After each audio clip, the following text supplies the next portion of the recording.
28 сентября средний взвешенный курс таджикского сомони к доллару США составил 10,22 сомони к $1. Курс сомони к рублю составил 0,16 сомони за 1 рубль. Курс сомони к евро составил 9,87 сомони за 1 евро.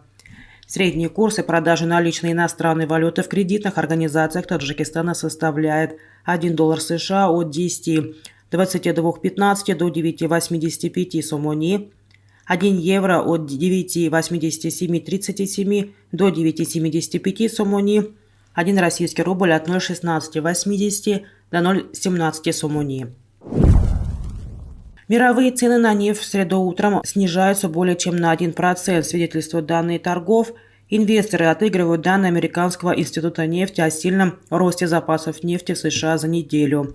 Цена на нефть марки Brent составила $83,76 за баррель, марки VTI $77,42 за баррель. Золото дешевеет в среду утром, цена находится чуть выше $1630 за тройскую унцию. Правительство Таджикистана поручило передать компании Alibaba и 40Co земельный участок общей площадью 6 гектаров под строительство современного завода по производству пивных изделий и брендового ресторана по их продаже. Соответствующее постановление опубликовано на портале правовой информации Минюста страны, принятом правительством 31 августа этого года. Отмечается, что земельный участок в 5,27 гектаров орошаемой пашни компании Alibaba и 40Co получат в бессрочное пользование без права отчуждения. Документом поручается изъять данный участок земли у ГУП «Лучоп» на территории Варзобского района. Alibaba и Co обязуются до изъятия земельного участка возместить убытки землепользователям в полном объеме. Также компания должна возместить потери, связанные с изъятием земель сельскохозяйственного оборота, на специальный счет республиканского бюджета. Размер этих потерь указывается в 1,3 миллиона сомони. В документе говорится, что компания должна использовать земельный участок по целевому назначению. Какую-либо информацию о компании Alibaba и 40Co найти в открытых источниках не удалось.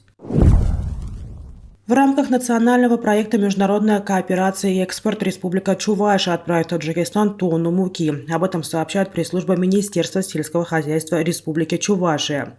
Соглашение о поставке муки было подписано на Международном инвестиционном форуме «Таджикистан-Россия», который проходил в Душанбе 15 сентября. Пробная партия муки «Чуваш хлебпродукта» поедет в Таджикистан по железнодорожным путям. Если качество товара и логистика устроят покупателей, экспорт продукции будет организован на постоянной основе, сказал вице-премьер-министр сельского хозяйства Чувашии Сергей Артамонов. Национальный проект «Международная кооперация и экспорт» был инициирован в 2019 году с целью выстраивания новых экономических связей и развития экспорта товаров российского производства.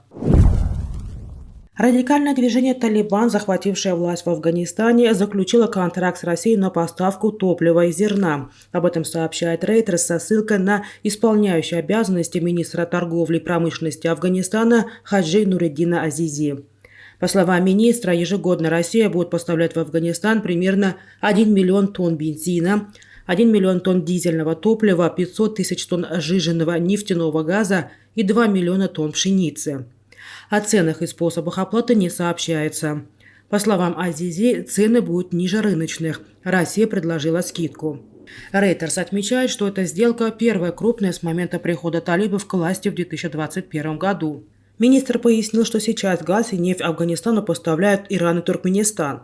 С Пакистаном Талибан имеет прочные торговые связи. О планах заключить такую сделку Азизи сообщил в августе.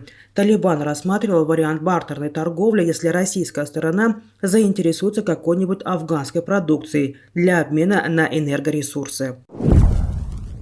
Министры энергетики 15 стран Евросоюза обратились в Европейскую комиссию, выступив за введение потолка цен на весь импортируемый в регион газ вне зависимости от его происхождения. Об этом сообщила бельгийская газета «Le Soir» со ссылкой на документ. Ранее Еврокомиссия предлагала введение ценовых ограничений только на российский газ, но министры не поддержали такой подход. Введение потолка цен может быть организовано таким образом, чтобы обеспечить бесперебойные поставки газа в Европу, одновременно способствуя достижению общей задачи по снижению спроса на газ. Введение потолка на цен должно оставаться приоритетом, сказано в совместном послании. Главы Минэнерго призвали Еврокомиссию как можно скорее подготовить соответствующее предложение для обсуждения на предстоящей 30 сентября экстренной министерской встрече ЕС в Брюсселе. Предлагаемые меры должны помочь европейским властям справиться с инфляционным давлением, подготовиться к возможным перебоям с поставками и ограничить сверхприбыли энергетических компаний.